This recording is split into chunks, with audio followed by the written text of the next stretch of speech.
साई की उदी की तरह साई भक्त माधवराव अडकर द्वारा रचित आरती साई बाबा उनके भक्तों के लिए संजीवनी बूटी ही है। इस हीरे की परख दासगुरु महाराज ने की। उन्होंने ही उन्हें सन 1897 में वो साई दर्शन के लिए शिरडी बाबा के पास ले गए।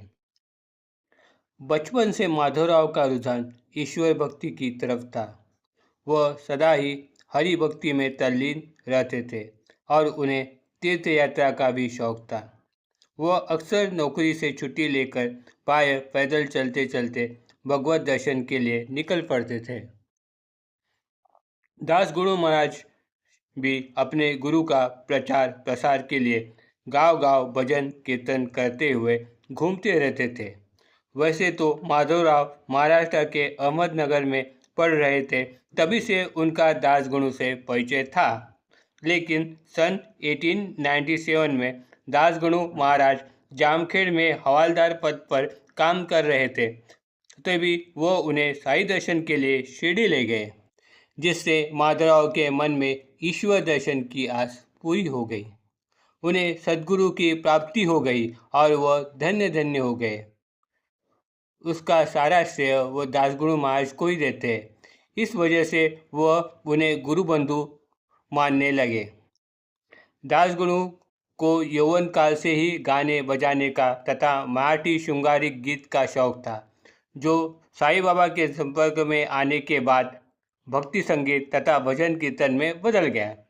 माधवराव अडकर सुमधुर गीतकार तथा अभिनय के जानकार थे। अपनी सुमधुर आवाज़ से दासगुरु के भक्ति भजन को लोगों तक पहुंचाने का काम उन्होंने किया। दासगुरु और माधवराव दोनों भी ईश्वरी रंग में रंगे हुए थे। दोनों की वृत्ति भी सात्विक और विरक्ति युक्त ही थी।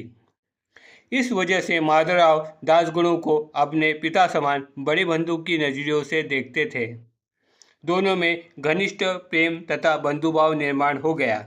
दासगुरु महाराज माधवराव को प्यार से बबन्या कह के पुकारते थे।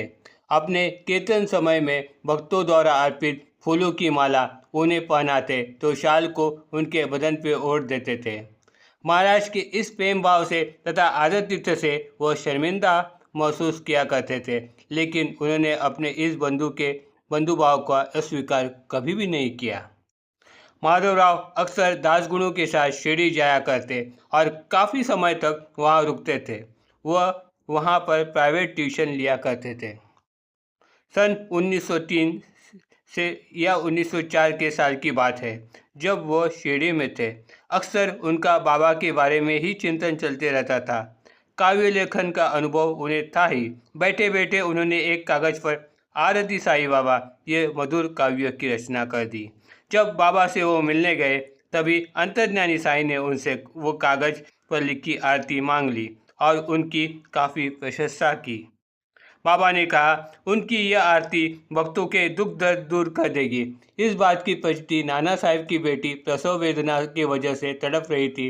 तब बाबा ने अपनी उदी के साथ इस आरती को अपने भक्त रामगिर बुआ के साथ जामनेर को भेज दिया। तब लोगों को आरती साई बाबा का महत्व मालूम पड़ गया। सचमुच श्री सद्गुरु साई बाबा का भजन आरती बिना अपूरा ही है। इस आरती को जो भक्त अपने अंतःकरण भाव से भाव विभोर होकर गाता है, तब उसकी फलश्रुति का अनुभव तत्काल उसे आ जाता है। Om Sai Ram. Please like and subscribe my channel.